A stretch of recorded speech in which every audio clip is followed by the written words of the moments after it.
you should push yourself beyond your limits of tolerance in your 20s to find out where it is.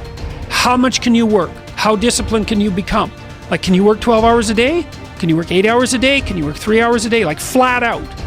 Where's your limit? And how much work can you do, and how much socialization? You should find out. Push yourself past and then back off to that point where it's optimally sustainable. It's good to think about that as a goal. It's like you're trying to discover what your limitations are when you're in your 20s so that you can hit that edge, so that you can sustain yourself across the decades. You don't want to have too much fun, right? Too much fun takes you out. It's not fun being the 40-year-old at the singles bar, precisely. So you want to make sure that what you're doing is age appropriate, and you want to push yourself in every direction that you can, but you should be doing that with an aim in mind. It's like you're trying to make yourself into a better and more competent person. And so some discipline along with the fun is a good idea. People need to know you for one major thing first. He works. He produces. The guy's there every day. The guy's pushing and shoving. Because the truth is, no matter how good your ideas are, how good your art is, or how good your skill set is, if you're not working, man, if you're not vibrating at a frequency that people say, my God, how does that guy do all that? 10x levels, massive action, tremendous work ethic that's just a muscle now, and it's just a discipline in your life, and it's a normal way. You're not going to get in that top 10%. When you're obsessed, people think you're nuts. High performers are obsessed about the topic in which they're trying to learn, master, grow into. And if no one thinks you're crazy, you're not yet operating to the outer limits of your potential. You're not there yet. Because somebody in your life should say, you really care about this in a crazy way. And when you get there, you know you found your thing. It becomes necessary for us to excel in this. It's not a hope anymore. It's not a preference. It's a must. It becomes so necessary that it connects with our identity, that we feel it is necessary for me to deliver with excellence here because that is who I am. This topic, this thing I'm doing, I care about this, I want to master this. And when we hit that, game changer.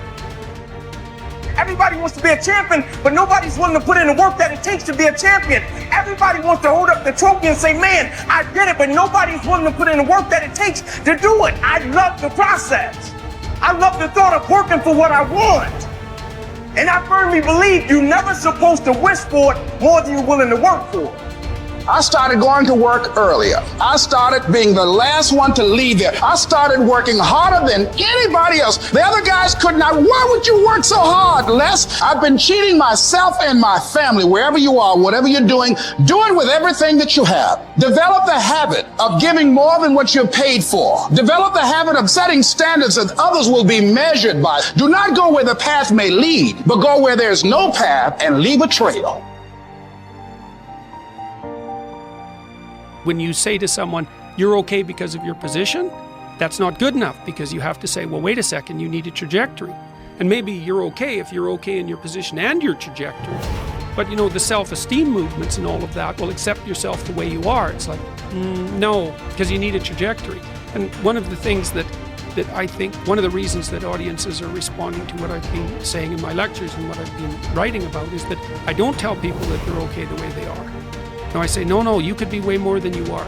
And they're relieved about that, you see, because if you're in a dark and terrible place and someone says you're okay the way you are, then you don't know what to do about that. It's right. like, no, I'm not. I'm having a terrible time and I'm hopeless. You're okay the way you are.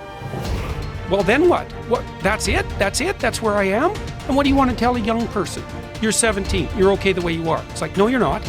You got 60 years to be better, and you could be way better. You could be incomparably better across multiple dimensions. And in pursuing that better, that's where you'll find the meaning in your life. And that will give you the antidote to the suffering. Personal development is truly the key to the good life. You see, what you become is far more important than what you get. The most important question to ask on the job is not, what am I getting?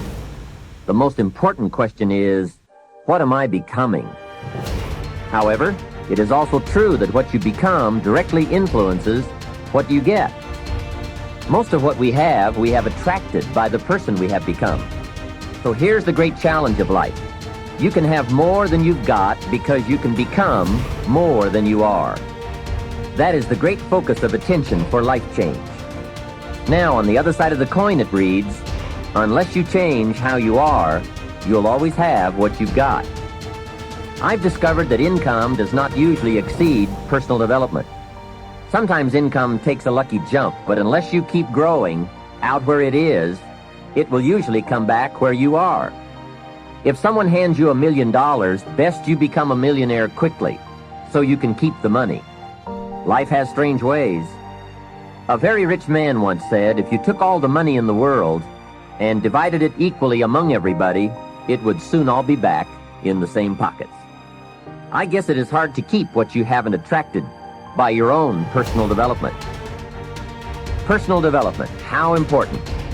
Remember, the major key to your better future is you.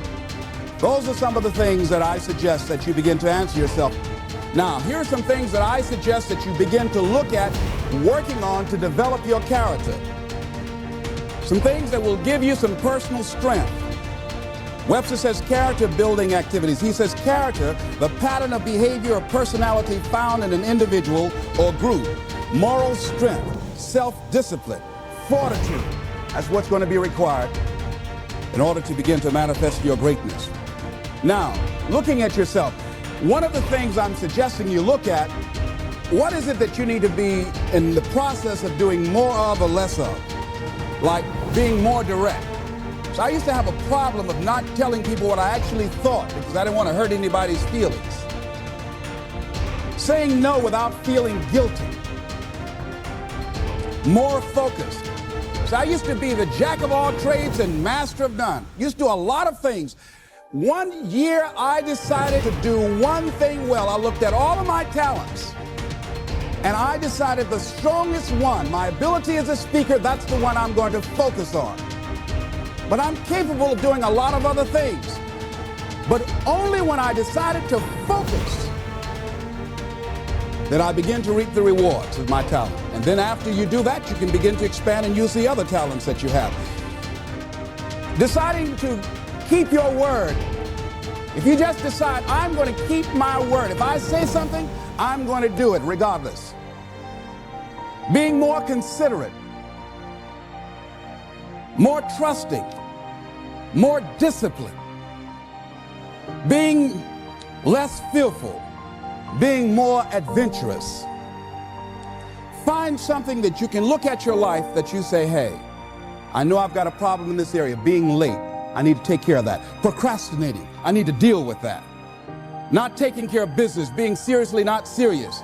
Creating an imbalance in my life where I'm spending more time looking at television or having social fun and not spending enough time working on me. See, most people, ladies and gentlemen, spend more time working on their jobs than they spend working on themselves. They work harder on their jobs than they work on themselves. And whatever we achieve in life, whatever we create, whatever we're able to manifest comes out of the human mind. Now, I want you to think about 5 things that if you had the courage to do them, it will give you a feeling of satisfaction and self-respect. Think of 5 things that if you had the courage to do those things, you would feel a tremendous feeling of satisfaction within and self-respect. Take the time to write those things down, whatever they might be to you. It might be in your personal life. It might be in your friendships, your family relationships, might be in your business. Look at 5 things that if you had the courage to do those things, that you would do those things. A lot of people say, well, I've been like this all my life. I just can't change. This is the way I am. Dr. Harold Griswold, a psychologist and author of Direct Decision Therapy, said something. He says, when someone says, I can't change, some part of them wants to change, but the payoffs for his present behavior are greater than the payoffs for a changed behavior, or his fear of change is too great. Ladies and gentlemen, it takes courage to live your dreams. It takes courage to manifest your greatness. It takes courage to decide to live, to decide to bring out all of your talents and abilities, to decide to stretch out, to decide to take a chance.